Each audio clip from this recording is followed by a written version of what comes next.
Hi guys, Andy here. Welcome to the Lift Goal programs. Here's a quick tutorial to take you through how to use this program and get the most out of it.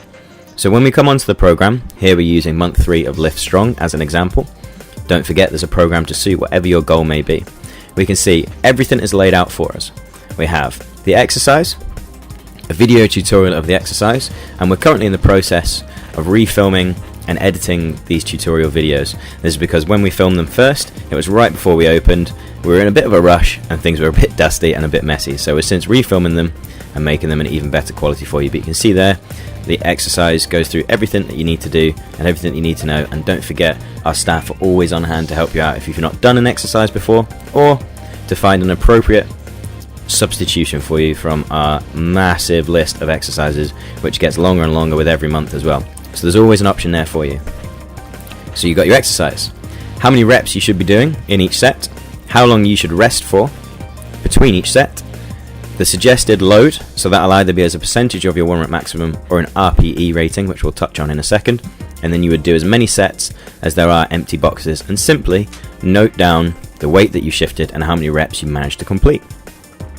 If your weight does not match the suggested RPE or load, or you don't manage to get the reps, obviously we would like you to drop that to ensure that you do get the reps. This gives us our volume, so that is sets times reps times load. You get a volume per exercise, per session, per week, and right down to the bottom, per month. This allows you to very easily look back at the end of the month when you get your appointment with one of our fitness team and see where you've been making progress or if you're stalling out, which allows us to take things on and develop them for you as you move forward. Now, if you've not used RPE before, we have a guide. So we call it the RPE emoji scale. What this is a framework for you. So after you do a set, you want to try and make sure that the weight and the reps that you did matches up with this rating here in your RPE box. So here we're looking for 3 reps at RPE 9, which would be 3 reps, and you could do 1 more rep with good form at that weight. It's that simple. The beauty of this is that it allows you, after a really hard day at work or a really challenging weekend, or if you've been out on the lash and getting too hungover, obviously 60 kilos is going to feel a little bit harder than normal. So this allows you to make sure that your stimulus is right and try and help prevent you from overtraining. To assist further in this, we have an optional deload in week 4. Now what this means is that you can reduce the sets and reps that you're doing, or reduce the weight that you're lifting to help keep your body fresh. Again, at your monthly appointment, our fitness specialist would tell you if they think it's time for you to take your optional deload, and the way they do this is by monitoring your DMS, your daily monitoring sheet. Now this is super cool. What this allows us to do is see how you're getting on with your training. It's very, very simple. What we have is a series of key performance markers which you just need to give a rating out of 10. Now remember, 10 is the best that it could be and 0 is the worst that it could be. So let's go through 29th as an example. So how many hours did I sleep for last night? Got about 6.5 hours last night. But that sleep quality was pretty high, so I'm going to give that an 8. I'm very motivated to work out today as it squats. It's one of my favourite days.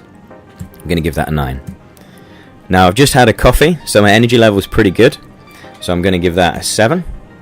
Stress. Now remember, no stress would be a 10 because 10 is the best that it could be. I'm feeling kind of stressed, but nothing too major, so we're going to give that a 5, somewhere in the middle. Tightness or soreness in my lower body. Feel good. Not trained my lower body since Saturday. Feeling excellent, got some stretching in, got some foam rolling in, feeling really nice, so I'm going to give that a good 8. And then lastly, tightness or soreness in the upper body. Bench and upper body accessory day yesterday, so I'm feeling a bit tight actually, so I'm going to give that a 4. What this does is it gives us a traffic light score. So we can see here I've got 47.5, which is a yellow. Over the course of the month, what this allows us to do is look back for trends in your data. So if you're consistently getting not enough sleep, or your sleep quality is poor, you're not motivated to work out, or if you're consistently reporting low scores after a workout, then what we can do is we can take that back and we can tweak things. So this program will adapt to you over time, and it's very, very intuitive. Now note, what I'm going to do here is I'm going to write upper body yesterday, pecs and shoulders sore. So again, the more data we have at the end of the month in your appointment, the more efficient we're going to be looking back and making this program work for you.